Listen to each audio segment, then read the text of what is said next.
السلام علیکم ویورز، کیسے ہیں آپ سب؟ امید خیریت ہوں گے۔ Welcome to my YouTube channel Rana Qaiser Shahzad. دوستو، آج کی اہم خبر، اسمارٹ کویتی ڈرائیونگ لائسنس کی منظوری دے دی گئی۔ نیا اسمارٹ لائسنس کن لوگوں کو ملے گا؟ آج کی ویڈیو میں ہم مکمل تفصیل جانیں گے۔ اس سے پہلے اگر آپ نے میرا یوٹیوب چینل سبسکرائب نہیں کیا تو پلیز سبسکرائب کر دیجئے تاکہ آنے والی نئی ویڈیو آپ تک بآسانی پہنچ سکے۔ وزارت داخلہ کے مطابق جنرل ڈپارٹمنٹ نے 10 ملین اسمارٹ ڈرائیونگ لائسنس کی فراہمی کے لیے ایک کمپنی سے معاہدہ کر لیا ہے۔ اسٹیٹ آڈٹ بیورو نے وزارت داخلہ کی جانب سے محکمہ کے لیے خصوصی پرنٹنگ کی فراہمی کے ساتھ 1 سے 7 ملین دینار کے لیے نئے ڈرائیونگ لائسنس کی فراہمی کی درخواست کی منظوری دے دی ہے۔ اس منظوری کی میعاد 90 دن ہوگی۔ اسمارٹ لائسنس نمایاں خصوصیات کے ساتھ دور حاضر کی جدید ٹیکنالوجی سے لیس ہوں گی۔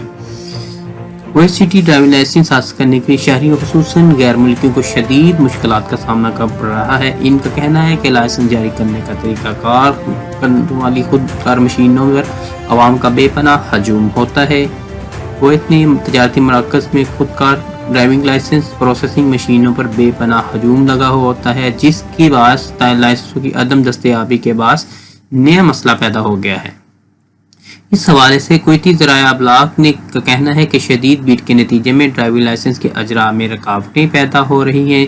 اس سلسلے میں مقامی شہریوں اور تارکین وطن نے امید ظاہر کی ہے کہ انتظامیہ ان کی پریشانی کو مد نظر رکھتے ہوئے کوئی حل نکالے گی تاکہ جرمانوں سے بچا جا سکے۔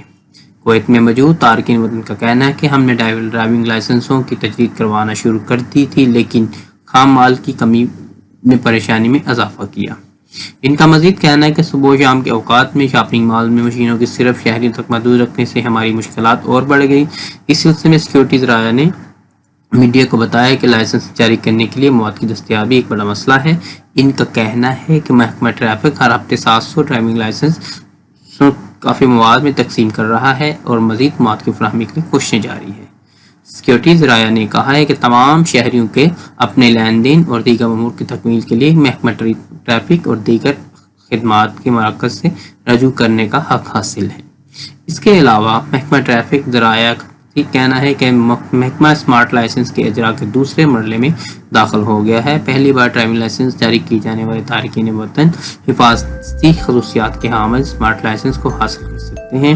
اس کے علاوہ ذرائع کا کہنا ہے کہ اب تیسرے مرحلے میں بھی شروع کیا جا رہا ہے، جس کے تحت اسمارٹ لائسنس ان تمام تارکین وطن کو فراہم کیا جائے گا جنہوں نے اپنے کھوئے ہوئے یا خراب شدہ لائسنسوں کی تجدید یا ان میں تبدیلی کرانے کی درخواست جمع کروائی ہوئی ہے۔ تو دوستو، امید ہے آج کی ویڈیو آپ کو پسند آئے۔ اگر آپ کو میری ویڈیو اچھی لگے تو پلیز میرا یوٹیوب چینل سبسکرائب کر دیجئے، ساتھ بیل والے بٹن پہ نوٹیفیکیشن آل کر دیجئے تاکہ آنے والی نئی ویڈیو اب تک بآسانی پہنچ سکے۔